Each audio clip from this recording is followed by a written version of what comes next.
Um, Again, I'm proud of my guys for competing to the end. They put us in position to be successful. I thought we executed our end-of-game stuff as good as you can to come back from that deficit.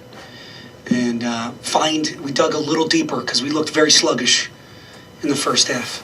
I think 3 games in 6 days and all the games that we've played in the last 25 have caught up to us. We need some rest and we need some practice time, that's for sure.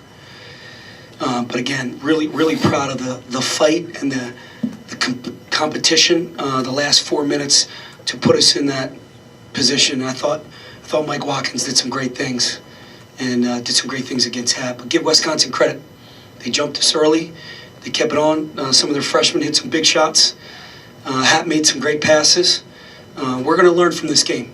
We're going to learn from this game. And the good news is we don't play another Big Ten game until January, so we got to clean this stuff up the next 3 weeks.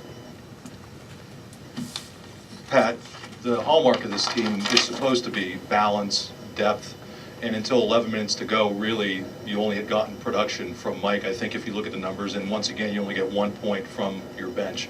How difficult is it to win games, even when you have the kind of comeback you did, when you don't get the balanced production that you need? Yeah, you're right. We're a really good basketball team when we get balanced and share the basketball. When we try to go one-on-one, we get a little stagnant, and it's not their fault. You know, it's I'm going to make a shot or I'm going to make a play. And against Wisconsin, you can't do that. They load up on you. It's their style of play. You got to move them, and when we move them, we got good shots. You know, again, I thought much like NC State, I thought we missed a lot of layups. And we got to finish. Instead of trying to create contact to get fouled, we just got to go straight line drive and try to concentrate on finishing the play. But we need more. We definitely need more from the bench. Our bench needs to help us out. And you do that by earning it in practice starting on Wednesday. And then, you know, against GW on Saturday. But we'll break down this film and see what we can do. See where we go. Pat, back here. Tony played 39 minutes for the 3rd straight game. You know, obviously seems like it's not ideal, but did you see that come up in any way for him down the stretch, silly as it might sound, given all the plays he was making? And how much does that need to be tapered off further going into Big Ten play? Yeah, I need to get him below 34, that's for sure. I thought a good comfort zone would be 32, 34.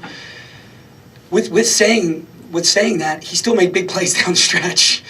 You know, he found it within himself to find a little bit more energy and a little bit more pep, and he came up with some big-time rebounds. I mean, the kid had 9 rebounds today.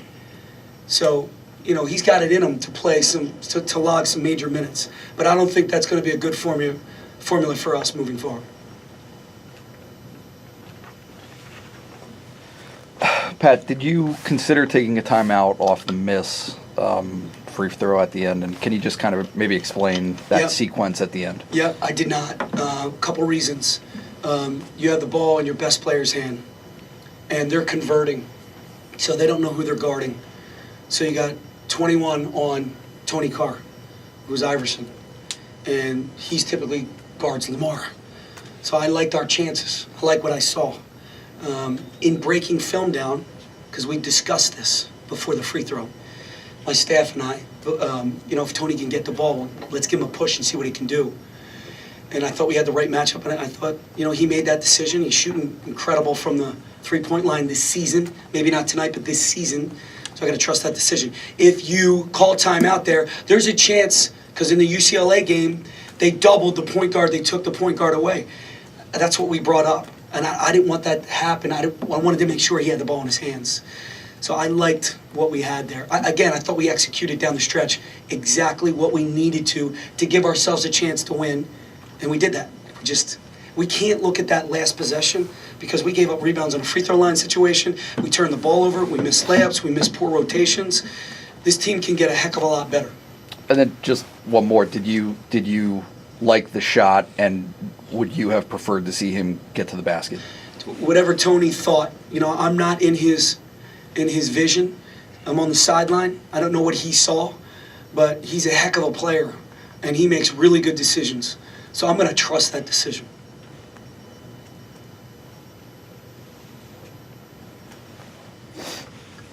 Pat, what did you think the difference was to make that comeback and really see the guys dig deep and play with more energy there to get back in it? Yeah, the guys are fighters. They're competitors. it's unfortunate. And NC State was the same thing. We just got to get over that mental conditioning, I call it, the mental stamina part of the game, that I do have more in me to give. I got more to give.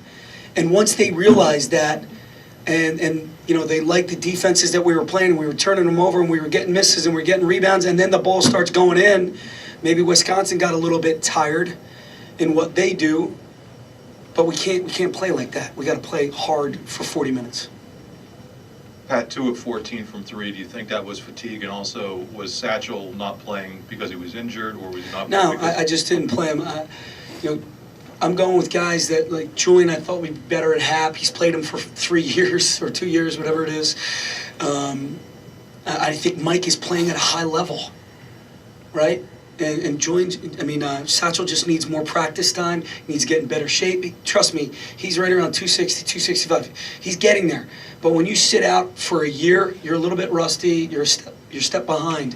So he needs more practice time. And I'm sorry, the three-point shooting, did you think that was? Yeah, we made 12 the other night. I felt good about where we were. I don't want to make excuses. So, we got to make open shots, and you got to make open shots in your own gym. What did you think of the job that you guys were able to do on Hap, just in general tonight? Yeah, again, even though we kept him to 9, the 3 assists he made were critical. He's such a good player, and he plays so hard, and he's so intelligent. You enjoy watching film on a player like that. He's a little bit of a throwback. We tried to mix up our coverages on him. We'd go sometimes. We didn't go sometimes. But everything goes through him. He was in a little bit of foul trouble. Again, I thought Mike did a really good job on him, but it was really our team, for the most part, did a good job on him. But that's when he gives the ball up and there's extra, that hockey assist, and they get a 3 in the corner. That was huge by King. So 2 more questions, one from Tyler, one from Nate. Coach, what was the message like after the game, specifically to guys like Tony and Lamar that kind of struggled from the field today, and just trying to keep their heads up moving forward? Yeah, it was positive. Let's keep getting better. We're going to watch this film. We're going to dive into Iowa a little bit more. And we'll have a good film session on Wednesday, and we'll try to get better. I didn't think we played our best basketball. And we still gave ourselves a chance to win. Let's give Wisconsin some credit, though. But, we still gave ourselves a chance. We had the ball down 1 with 10 seconds. And the ball was in our best players' hands. That's all we can ask for at that stage. I guess there's kind of 2 ways to look at this. You've had losses twice now that you've bounced back from and won games after, but you've also had big wins that you've lost games after. Are you concerned at all, I guess, about kind of the Jekyll Hyde is kind of the wrong way to put it, but just the performances that you're seeing from game to game? We're always talking about consistency, Nate, and we're always talking about, again, I talk about mental conditioning. That's part of it. Just because we won at Iowa doesn't mean we're going to step on the court and win here today. They know that. They're competitors. They understand that they got to be a little bit more mentally tough and come out and compete every night. And this is going to be a great game to learn from. Let's just put it that way. Thank you.